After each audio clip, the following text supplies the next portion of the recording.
हिवरे येथील सुमारे 12 शेतकऱ्यांचा 20 एकर ऊस जळालेला आहे. काही शेतकरी म्हणतात विजेचं शॉर्ट सर्किट झालं त्याच्यामुळे आग लागली.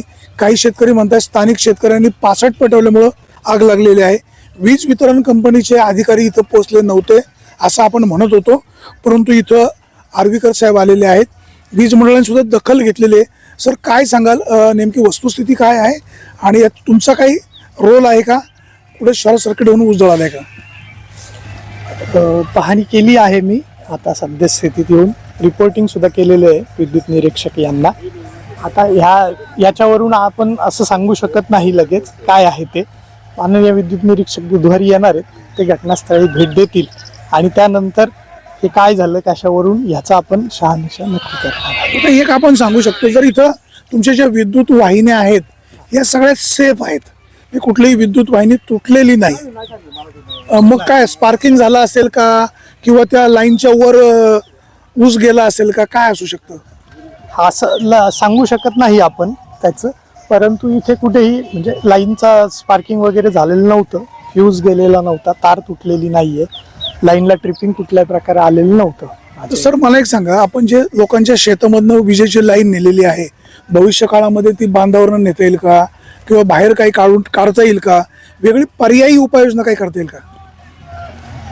आता ॲक्च्युली सुरुवातीला लाईन या बाहेरच असतात, परंतु शेती डेव्हलप केल्यावर ती मध्ये येते आणि ह्या सगळ्या लाईनी बांधावर घेणं हे प्रॅक्टिकली अशक्य आहे, थोडंसं शक्य नाही आहे.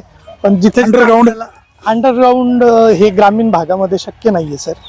त्याला अंडरग्राऊंडला लोकांचं नुकसान होत राहणार, तुमच्याकडनं भरपाई राम भरोसे नाही. आपण त्याला स्पेसर्स बसवणे किंवा व्यवस्थित मेंटेनन्स करणे, ह्या गोष्टी, मोठे गाळे असतील तिथे पोल उभे करणे, ह्या सगळ्या गोष्टी आपण त्या वारंवार नुकसान होऊ नये यासाठी करत असतो.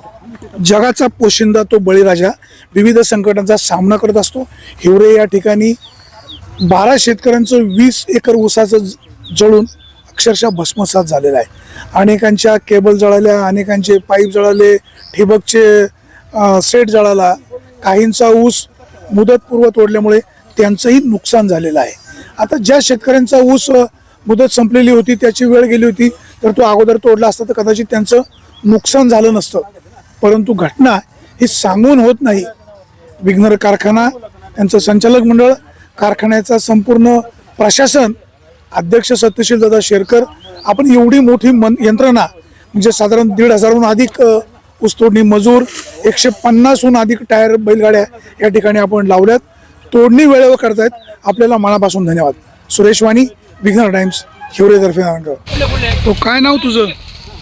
नामदेव आनंद. कुठलं गाव? कुसंबा, धुळे जिल्हा. पहाटे किती वाजता इथं आले? कितला वाजता? 2 वाजता रात्री 2 वाजता आम्हाला ऊस तोडणी करायला. तिथून निघले. तिथून 2 वाजता निघाले. इथं किती वाजता पोहोचले? इथं 6-6:30 वाजता. काय बिबट्याची भीती वाटली नाही का? हा, पण ते मग यावं लागतं ना कामासाठी. कामासाठी यावंच लागतं. आता ऊस तोडणी किती वर्ष करता? ते 4 वर्ष. 4 वर्ष. आता यंदाच्या वर्षी ऊस तोडणी करताना बिबट्या पाहिला का कुठं? पाहिलं ना, कुठं पाहिलं? तिथं आम्हाला पडावा आहे ना, पडावा आमचं कोपी बांधलेलं आहे तिथं. कुठे कोपी बांधली? कुठल्या गावात? ते पिंपलगाव, जुन्नर तालुका. जुन्नर तालुका, पिंपळगाव. इकडे बिबट्या ऊस तोडणी करताना नाही ना पाहिला? नाही. चला काळजी घ्या आपण.